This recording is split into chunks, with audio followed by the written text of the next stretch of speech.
And on the road to Stonewall, tonight we honor one of the great names of the Stonewall movement, and that is Marsha P Johnson. Woo! Watch this that we prepared.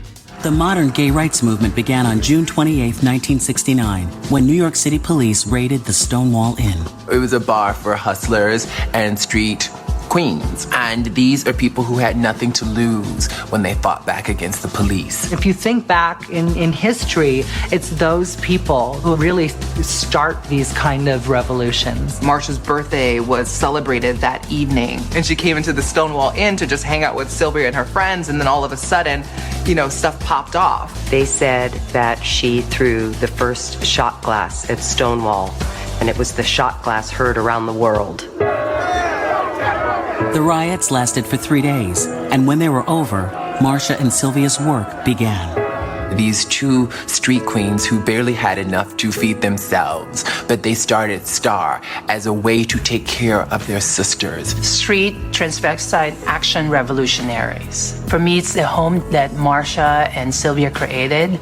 They pulled their money together, the money that they hustled in Times Square, making money from John's, and they used that money to take care of themselves. This is back in the 70s when resources weren't being allocated to trans youth like that, or the LGBT youth that were on the streets.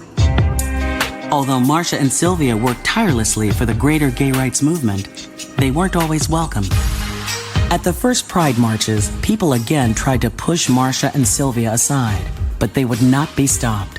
For over 20 years, Marsha was a fixture in the New York City Pride parades. She had to march because people died for her to have the right to march. That's how come I've been walking for gay rights all these years, because you never completely have your rights. One person until you all have your rights. In 1992, Marsha marched one last time. Just days after the parade, her body was found in the Hudson River. There were flyers and flyers everywhere of her beautiful face because the police ruled it a suicide. Marsha's friends said, no, I don't think so. Marsha had been harassed in the very place where she had been found dead. Sylvia found a community and rediscovered her passion for activism. She fought for transgender rights. She fought for people with AIDS. She fought for the hungry. And after being diagnosed with liver cancer, even on her deathbed, she fought for the cause she and Marsha cared about most. I wonder, who are the Marsha P Johnsons and the Sylvia Riveras of our day?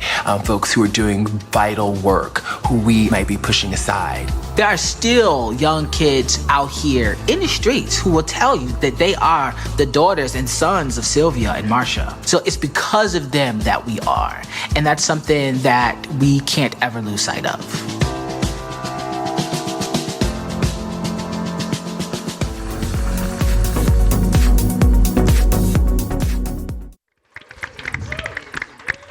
All of our hosts tell us a little bit about who we honor and something that they have said, and we're going to do the same tonight. We'll begin with Power. Marsha P. Johnson was an activist, a drag performer, and a prostitute, or as the young children say today, a sex worker, and there's nothing wrong with that.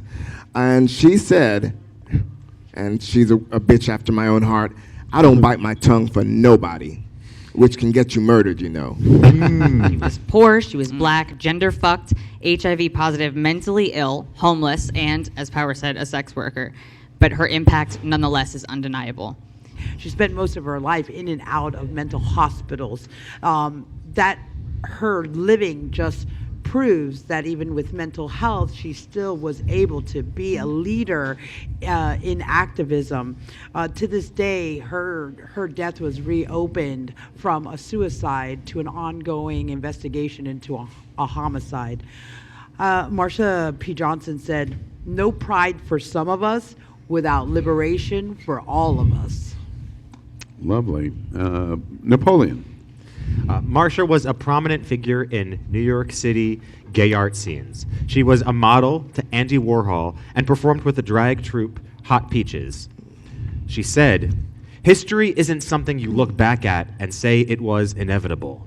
It happens because people make decisions that are sometimes very impulsive and of the moment. But those moments are cumulative realities." Awesome. And Joe. Marsha P. Johnson made her mark with her shot glass heard around the world that she threw the first instigating the march. She said, "We all count.